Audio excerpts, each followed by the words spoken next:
Bonjour à tous et bienvenue dans cette session dans laquelle nous allons parler de la réalité virtuelle et de ses applications. Je m'appelle Marine Corbelin, je suis lead infographiste 3D freelance, spécialisée dans la 3D temps réel depuis 8 ans maintenant. Donc je travaille essentiellement pour des applications web, le jeu vidéo entre autres. Et ça fait maintenant presque 2 ans que je me spécialise dans la réalité virtuelle et la réalité augmentée. Alors avant de rentrer dans le vif du sujet, j'aimerais qu'on fasse bien la différence entre les deux technologies que sont la réalité virtuelle et la réalité augmentée, parce que je vois passer dans les médias beaucoup d'amalgames entre les deux. Ce ne sont pas les mêmes technologies.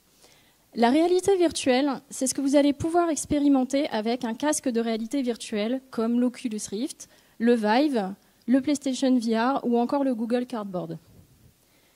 Dans la réalité virtuelle, vous allez être plongé dans un monde virtuel, c'est-à-dire que vous n'aurez pas conscience de l'environnement qui vous entoure. Le but, c'est de fausser vos sens, votre cerveau, de telle sorte qu'il pense que le monde virtuel dans lequel vous êtes est le monde réel. La réalité augmentée, c'est ce que vous allez pouvoir expérimenter avec les HoloLens ou les Google Glass, par exemple, et les hologrammes aussi, dans une certaine mesure. Dans la réalité augmentée, les lunettes sont transparentes ou semi-transparentes. Cela veut dire donc que vous avez toujours une vision du monde qui vous entoure, et ce seront simplement des éléments virtuels qui vont venir se superposer au réel pour ajouter des informations ou du contenu avec lequel vous allez pouvoir plus ou moins interagir. Alors, quels usages pour la réalité virtuelle ? Imaginez-vous des salles de classe virtuelles dans lesquelles on aurait accès à des cours donnés aux 4 coins du monde par des profs éminents et avec lesquels on pourrait interagir en temps réel. Imaginez-vous, lorsque vous étiez enfant ou adolescent, vouloir visiter les fonds marins, rentrer dans le corps humain, ou encore voyager à travers le temps et l'espace. On peut très bien imaginer proposer aux enfants ou aux étudiants de revivre le château de Versailles à l'époque de Louis XIV, d'aller voir les dinosaures à la préhistoire. Tout est possible. Et ce dont je vous parle, ce n'est pas dans 10, 15 ou 20 ans.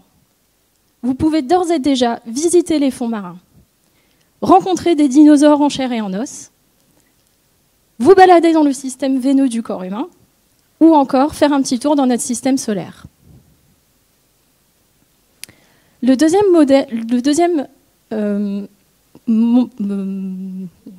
milieu, merci, dans lequel la réalité virtuelle va jouer un rôle très important est le milieu médical, sur plusieurs points. Dans le traitement des phobies, les chercheurs s'accordent à dire aujourd'hui que l'utilisation de la réalité virtuelle donne des résultats aussi satisfaisants, voire meilleurs, que les techniques utilisées aujourd'hui.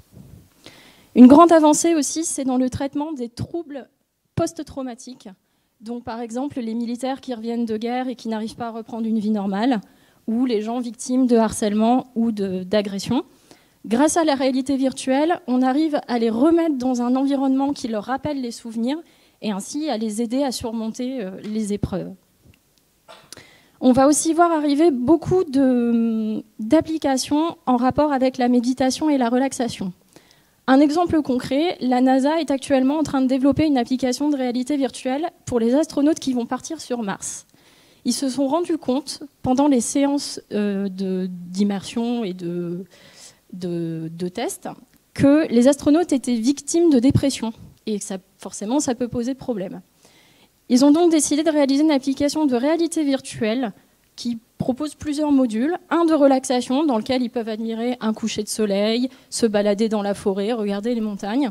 Et d'autres modules dans lesquels ils pourront enregistrer des messages et les partager avec leur famille. Ou encore avoir un appartement virtuel et aller acheter des meubles et des objets dans des magasins virtuels pour garder ce lien avec leur vie terrestre. J'étais un peu trop vite. Un autre domaine, toujours dans le milieu médical, dans lequel la réalité virtuelle va changer beaucoup de choses, c'est la chirurgie. Alors, je vais vous présenter un court extrait d'une application qui s'appelle Surgery, qui a été développée par 2 amis à moi, que sont Rémi Rousseau et Stéphane Saffray, et qui a pour ambition d'aider les chirurgiens à travers le monde à accéder à la connaissance. Donc pour cela, ils sont allés filmer des chirurgiens avec plusieurs GoPro afin qu'on ait le point de vue du chirurgien. Et ils ont créé une application dans laquelle donc, on a accès à la vidéo filmée avec une timeline dans laquelle on peut jongler pour pouvoir revenir sur certains moments importants, mais également à l'imagerie médicale et aussi, de l'autre côté, une représentation en 3D de la partie du corps qui est opérée, ainsi que des schémas explicatifs. Le jeu vidéo. La réalité virtuelle ne serait pas ce qu'elle est aujourd'hui sans le milieu du jeu vidéo et sans les gamers. Aujourd'hui, ce qu'on nous vend au niveau du jeu vidéo, c'est que le joueur ne sera plus spectateur, mais acteur. Alors forcément, ça marche très bien pour tous les jeux à la première personne, hein, FPS, simulateur. Et donc, je ne sais pas si dans la salle, certains ont pour ambition de créer des jeux vidéo en réalité virtuelle ou pas. Est-ce qu'il y en a? Ouais. Alors, 2 petites anecdotes qui ont été données par Sony qui peuvent vous aider. La première, ça ne sert à rien de faire un environnement réaliste. Plus vous êtes dans l'abstrait, et plus les gens auront de facilité à rentrer dans l'application et dans l'expérience. La deuxième petite anecdote, les développeurs, lors de leur phase de test, ont fait tester les gens sur un jeu dans lequel ils étaient dans la peau d'un assassin ou d'un tueur à gages, donc avec des armes. Et si vous avez déjà joué à un jeu vidéo, vous savez que quand vous changez une arme, en général, bon, la main disparaît et réapparaît avec une autre arme, voire le personnage la jette dans le décor, ça ne pose pas de problème. Sauf que pendant la phase de test, ils se sont rendus compte que les gens avaient tendance à chercher la première surface ou à s'accroupir pour poser l'arme le plus délicatement possible au sol. Donc, bien penser à revoir tout le gameplay et tout le game design en fonction de votre support. Autre domaine où on va voir la réalité virtuelle arriver, les parcs d'attractions. Dans les roller coasters, c'est en test actuellement. Au lieu de voir les rails et l'environnement qui vous entoure, vous avez un casque de réalité virtuelle et vous voilà propulsé dans un chariot à travers le ciel tiré par des dragons, par exemple. Autre attraction qui marche très bien aussi, donc tout ce qui est train fantôme et expérience d'horreur, forcément. La majorité donc, des parcs et des créateurs de parcs se lancent dans l'aventure. Disney étant un des précurseurs, il possède le plus grand cave du monde. Ça fait presque 20 ans maintenant qu'ils travaillent sur ce type de technologie. Et donc ils utilisent notamment leur cave et la réalité virtuelle pour développer des nouvelles attractions, mais aussi faire tous les aménagements de leur parc. Alors j'aimerais vous présenter maintenant une courte introduction de ce que pourrait être le futur du laser game. Ça s'appelle The Void, c'est aux États-Unis, ça ouvre là dans quelques mois. Et voilà, vous êtes dans un entrepôt avec une armure, un casque, et tous les éléments que vous allez voir dans le monde virtuel existent dans le réel. Donc vous interagissez directement avec les surfaces. Ils ont en plus ajouté les effets de pluie, de fumée, etc. Donc pour ajouter à l'immersion. Donc il y a des phases de tests qui ont été réalisées, les gens étaient emballés. Et donc du coup, ils ouvrent leur premier parc, là, dans quelques mois.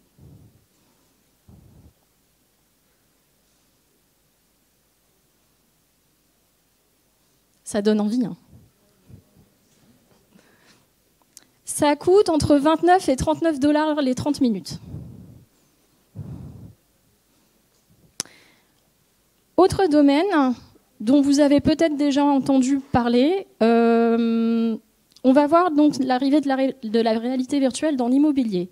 Vous avez acheté une maison, un appartement sur plan, et vous avez envie de voir à quoi ça va ressembler. Donc on peut faire des visites virtuelles à partir de photos 360, ou on peut même s'imaginer visiter virtuellement l'environnement en 3D et interagir avec lui, c'est-à-dire changer le revêtement de votre sol, la couleur des murs, ou même placer une armoire et voir l'encombrement. Est-ce que je peux toujours ouvrir ma porte si je mets mon étagère à cet endroit-là? Dans les musées aussi, on va voir la reproduction de lieux ou de ruines, qui sont aujourd'hui en ruine, et pouvoir donc revivre certaines époques et certains monuments qui n'existent plus aujourd'hui.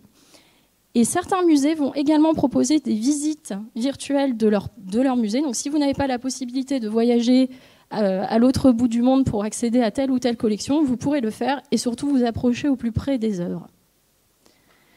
Et le web dans tout ça, vous allez me dire. Le web va jouer une part très très importante dans l'adoption de la réalité virtuelle par le grand public. D'abord, c'est une solution à la fragmentation. Aujourd'hui, chaque casque qui sort, chaque casque de réalité virtuelle qui sort vient avec son propre écosystème, son propre App Store. Donc il n'y a pas de compatibilité.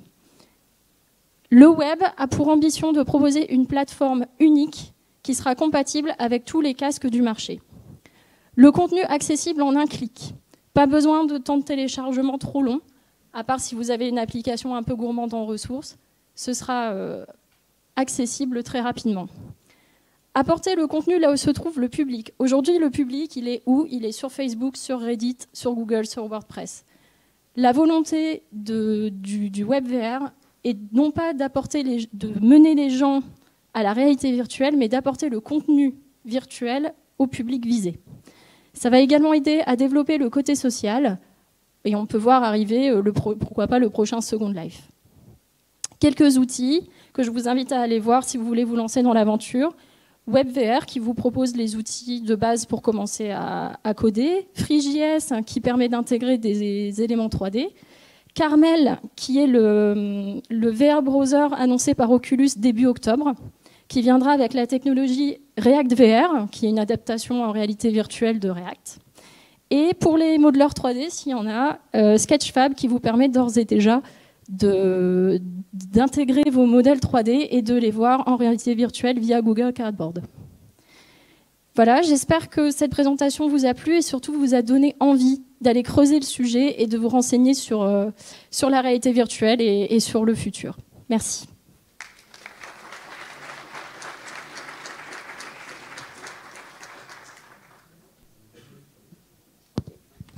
J'ai quelques minutes si vous avez des questions. Oui.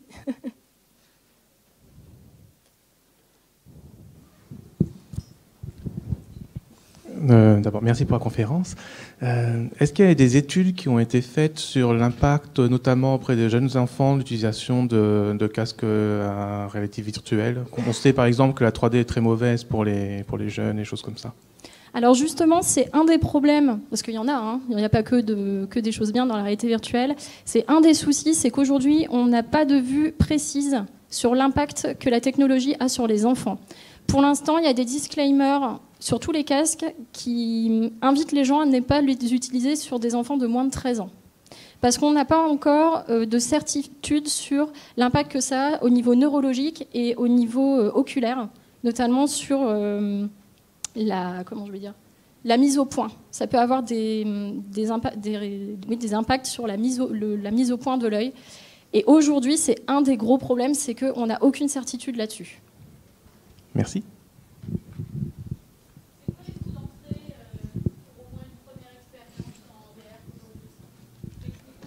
Pour une application ou...